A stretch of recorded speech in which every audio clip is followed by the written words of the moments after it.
আসসালামু আলাইকুম। Graphics design মূলত এই গ্রাফিক্স ডিজাইনের কাজগুলো কি?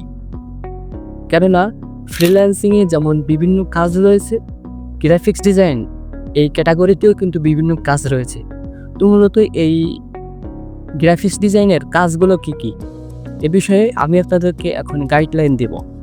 चलो भाई देखो अब मैं क्या करता हूँ। তো উদাহরণস্বরূপ আমি আমার এই ডায়েরিটা দিয়েও দিচ্ছি।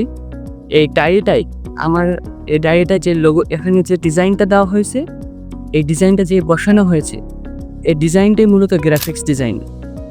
হ্যাঁ, এরপর আপনি যদি ক্যালেন্ডারের দিকে তাকান, ক্যালেন্ডারে দেখবেন বিভিন্ন ফন্ট, এরপর বিভিন্ন পিকচার দিয়ে যে ক্যালেন্ডারটা তৈরি করা হয়, ক্যালেন্ডারটা ডিজাইন করে রাখা হয়, ওটাও কিন্তু একটা ডিজাইন।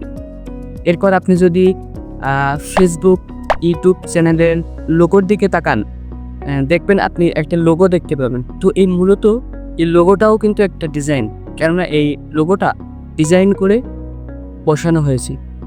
তো এখন সিদ্ধান্ত আপনার, আপনি গ্রাফিক্স ডিজাইনের কোন কাজটা শিখবেন। আমি বলবো না যে আপনি একটা কাজ নিয়েই পড়ে থাকুন, কেননা আপনি একের অধিক কাজ শিখবেন। কেননা একটা কাজ দিয়ে পড়ে থাকলে কিন্তু হবে না। আপনি শুধু লোগো ডিজাইন করতে পারেন, আপনি লোগো ডিজাইন নিয়ে পড়ে থাকবেন, তা কিন্তু হবে না। আপনার একের অধিক কাজ শিখবেন। এরপর হচ্ছে ডিজিটাল মার্কেটিং। ডিজিটাল মার্কেটিংয়ের কাজটা হচ্ছে এমন যে আপনাকে তাদের ওই মার্কেট প্লেস থেকে একটি প্রোডাক্ট দেবে।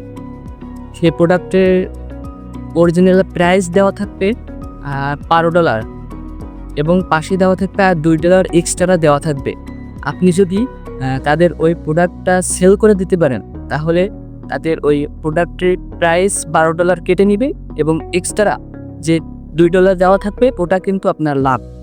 আপনি যদি তাদের ওই প্রোডাক্টটা সেল করে দিতে পারেন, তাহলে ওই $2 আপনার লাভ থাকবে।